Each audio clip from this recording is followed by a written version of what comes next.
Good morning. Welcome back again.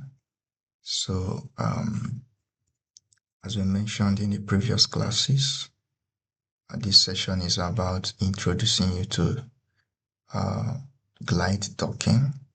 So, glide is a tool by the Schrodinger group that is an industry standard for docking small molecules to protein, to peptides, to many other macromolecules. Yeah, but in this tutorial, we're only going to consider docking to proteins, small molecules to protein.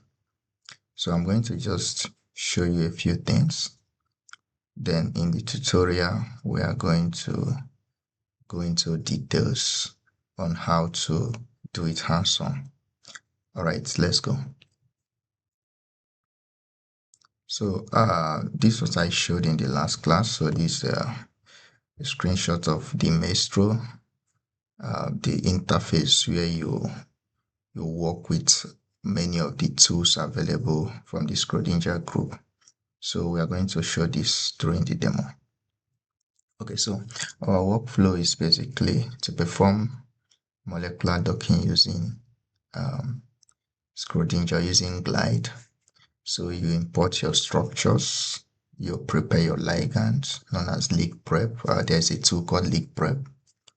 Then you prepare your proteins, you generate grids. So we know by now that we do targeted docking most of the time. And to do targeted docking, you need to define a region of your protein where you want to place your ligand. So we generate this grid and then we perform the docking and then we do post visualization.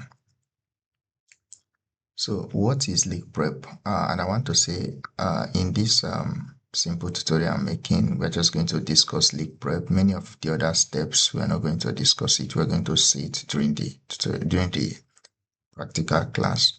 So leak prep is just like you're a young man that received an email. Oh, it's time for an interview. That your dream job. It's you're about to land it. So how do you present yourself to the interviewers? How do you present yourself to the board? So these are very, very many ways in which you can dress up, and then you'll be able to present yourself to the interviewers. And each of them have a different perspective or a different perception you create whenever you turn up. So if you have a suit on or you don't have a suit on, so this is what leak prep basically is. So in what shape and what form, what kind of beauty should our ligand be in? How should we present it to the protein during the docking? Should we get it charged?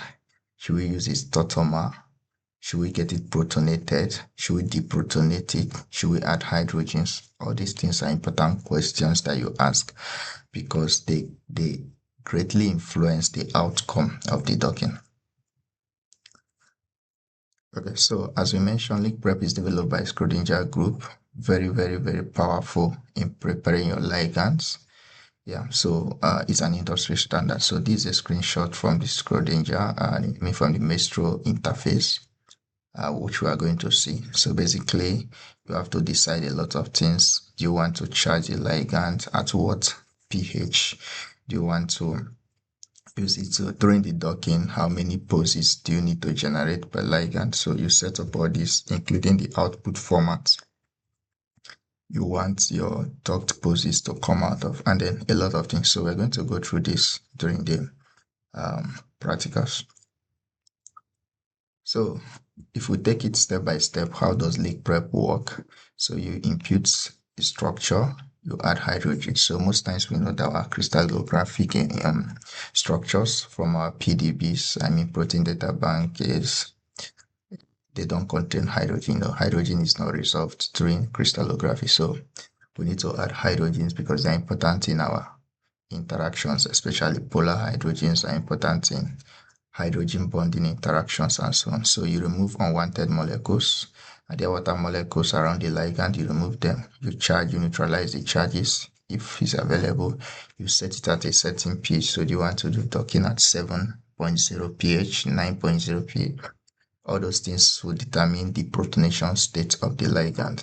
We also look at total mass. So we know total mass are very, very important in hydrogen bonding and many other things. So, for example, here we have um, keto and not tautomerism. So, which of them should it be? Which of them should it not be? Then you filter structures. If you don't want to use all of them, you can also resolve chiralities. Should we use the left-handed, the right-handed? So all these things are important choices you are making. Then you generate 3Ds because sometimes you can impute this my notation, you can impute 2D structures, generate 3Ds, and then you convert the file to an output file. So I have to say here, the actual format used by Schrodinger is not PDBQT. That is reserved for it's reserved for VINA, I mean Autodoc tools, but this just to show up. I think Maestro has its own internal way of saving its own structures, which we are going to see. So you can easily interconvert between those proprietary formats and let's say PDB, SDF, and so many other formats of representing structures. So if we talk more about tautomerism, so we know there are compounds that interconvert through movement of hydrogen or just proton. For example, this is keto-enol tautomerism.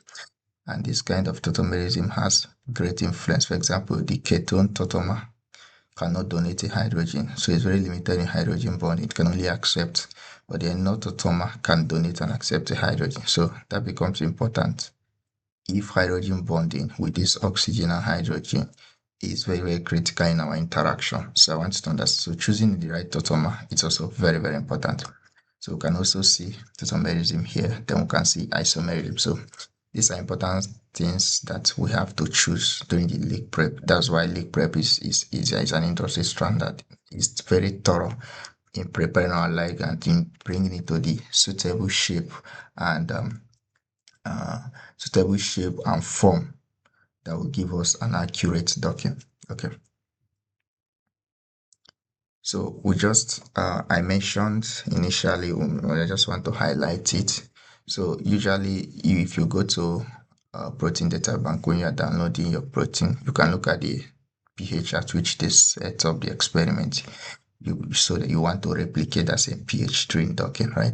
Because at that pH, you are sure that you are going to most likely see what the original authors or original depositors deposited during their experiment. So you set the pH.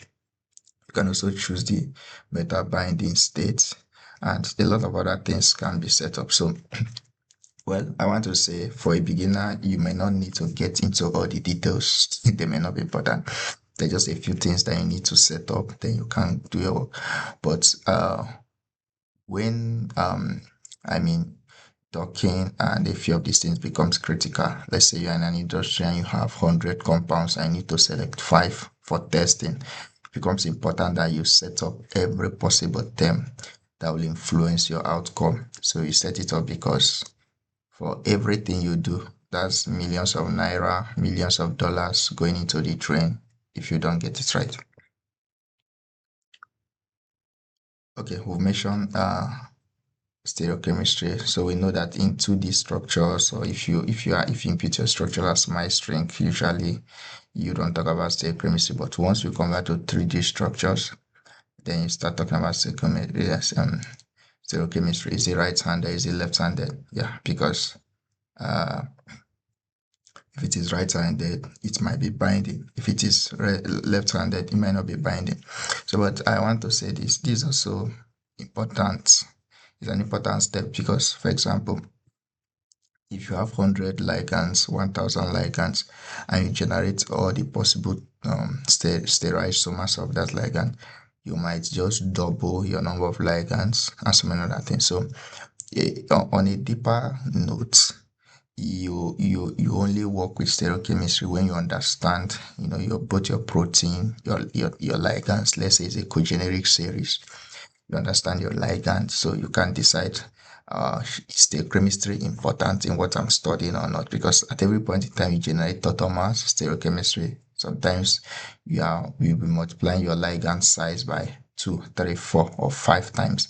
So imagine you have 100k compounds to dock with Schrodinger, and you generate a possible stereochemistry of the structures and tautomers, bro, you end up with around 500,000 possible structures, and that's computational cost, right? Okay. So thank you. This is where we're going to stop. So we're going to set up the practical session again, and then I'll show you clearly how to walk through it step by step. If you don't have a Schrodinger installed, we can also show you how to get it. Maybe you obtain the license or whatever to get Schrodinger. Thank you so much.